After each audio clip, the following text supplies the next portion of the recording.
Quantum കമ്പ്യൂട്ടിംഗിലും optical സാങ്കേതിക വിദ്യകളിലും പുരോഗതിക്ക് വഴിയൊരുക്കുന്ന തരത്തിൽ പ്രകാശത്തിന് ഒരു സൂപ്പർ സോളിഡായി പ്രവർത്തിക്കാൻ കഴിയുമെന്ന് പുതിയ ഗവേഷണങ്ങൾ വെളിപ്പെടുത്തുന്നു. പ്രകാശത്തിന് സൂപ്പർ സോളിഡ് പോലെ പെരുമാറാൻ കഴിയുമെന്ന് വാദിക്കുമ്പോൾ തന്നെ ഇറ്റാലിയൻ ശാസ്ത്രജ്ഞരുടെ ഒരു സംഘം പ്രകാശത്തെ ഫ്രീസ് ചെയ്യുന്ന അവസ്ഥ വിജയകരമായി പൂർത്തിയാക്കി. ഇത് ക്വാണ്ടം ഭൗതിക ശാസ്ത്ര മേഖലയിൽ ഒരു പ്രധാന വഴിത്തിരിവാണ്. പുതിയ പഠനമനുസരിച്ച് സൂപ്പർ സോളിഡുകൾ ഒരു ഘടനാപരമായ ക്രമീകരണവുമായി സൂപ്പർ ഫ്ലൂയിഡുകളുടെ ഘർഷണരഹിതമായ പ്രവാഹത്തെ ലയിപ്പിക്കുന്ന ഒരു പ്രത്യേക ഘട്ടത്തെ പ്രതിനിധീകരിക്കുന്നുവെന്ന് കണ്ടെത്തി. മുൻകാലങ്ങളിൽ സൂപ്പർ സോളിഡുകൾ ബോസ്-ഐൻസ്റ്റൈൻ കണ്ടൻസേറ്റുകളിൽ മാത്രമേ ഉൽപ്പാദിപ്പിക്കപ്പെടുമായിരുന്നുള്ളൂ. ഇത് പ്രത്യേക ആറ്റങ്ങളോ സബാറ്റോമിക് കണങ്ങളോ കേവല പൂജ്യത്തിനടുത്ത് തണുപ്പിക്കപ്പെടുന്ന ദ്രവത്തിന്റെ അവസ്ഥയാണ്. ഇറ്റാലിയൻ ശാസ്ത്രജ്ഞർ പ്രകാശത്തെ വിജയകരമായി ഫ്രീസ് ചെയ്ത് അത് ഒരു സൂപ്പർ സോളിഡായി പ്രവർത്തിക്കുമെന്ന് തെളിയിച്ചു.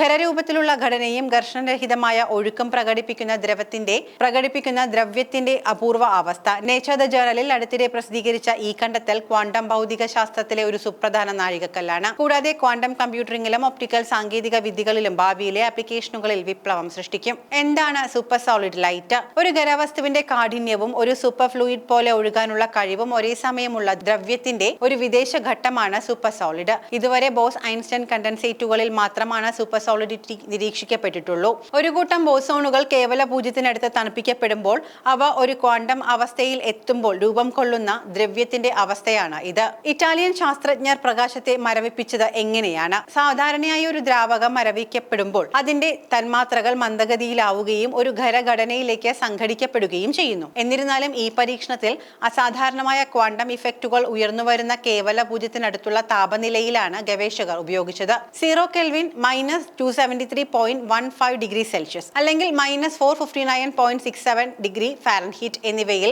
സാധ്യമായ ഏറ്റവും കുറഞ്ഞ താപനിലയാണ് കേവല പൂജ്യം. പരമ്പരാഗതമായ മരവിപ്പിക്കൽ, ദ്രാവകത്തെ ഖരാവസ്ഥയിലേക്ക് മാറ്റുന്നതിനുള്ള താപനില കുറയ്ക്കൽ എന്നിവയ്ക്ക് പകരം ഗവേഷകർ പ്രകാശത്തിൽ ഒരു സൂപ്പർ സോളിഡ് അവസ്ഥ സൃഷ്ടിക്കാൻ ക്വാണ്ടം സാങ്കേതിക വിദ്യകൾ ഉപയോഗിച്ചു. ഇലക്ട്രോണുകൾ കണ്ടക്ടറുകളിൽ എങ്ങനെ പെരുമാറുന്നു എന്നതിന് സമാനമായ രീതിയിൽ ഫോട്ടോണുകളെ കൈകാര്യം ചെയ്യാൻ രൂപകൽപ്പന ചെയ്ത ഒരു സെമി കണ്ടക്ടർ പ്ലാറ്റ്ഫോമിലാണ് അവർ പ്രവർത്തിച്ചത്.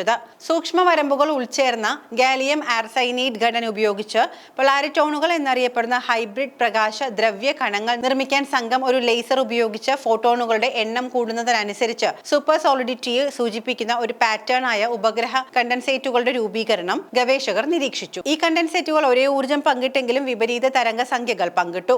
ഒരു സൂപ്പർ സോളിഡ് അവസ്ഥയുടെ സാന്നിധ്യം സ്ഥിരീകരിക്കുന്ന ഒരു സവിശേഷ സ്പെഷ്യൽ ഘടന രൂപപ്പെടുത്തി. കേവല പൂജ്യത്തിനടുത്തുള്ള താപനിലയിൽ ക്വാണ്ടം ഇഫക്റ്റുകൾ ഉയർന്നു വരുന്നു. ക്വാണ്ടം സാങ്കേതിക വിദ്യയിൽ ദൂരവ്യാപകമായ പ്രത്യാഘാതങ്ങൾ സൃഷ്ടിക്കുന്നതാണ് ഈ കണ്ടുപിടുത്തം. ക്വാണ്ടം കമ്പ്യൂട്ടിംഗിന്റെ പുരോഗതിക്ക് ആവശ്യമായ കൂടുതൽ സ്ഥിരതയുള്ള ക്വാണ്ടം ബിറ്റുകൾ വികസിപ്പിക്കുന്നതിൽ സൂപ്പർ സോളിഡ് പ്രകാശത്തിന് നിർണായക പങ്ക് വഹിക്കാൻ കഴിയും.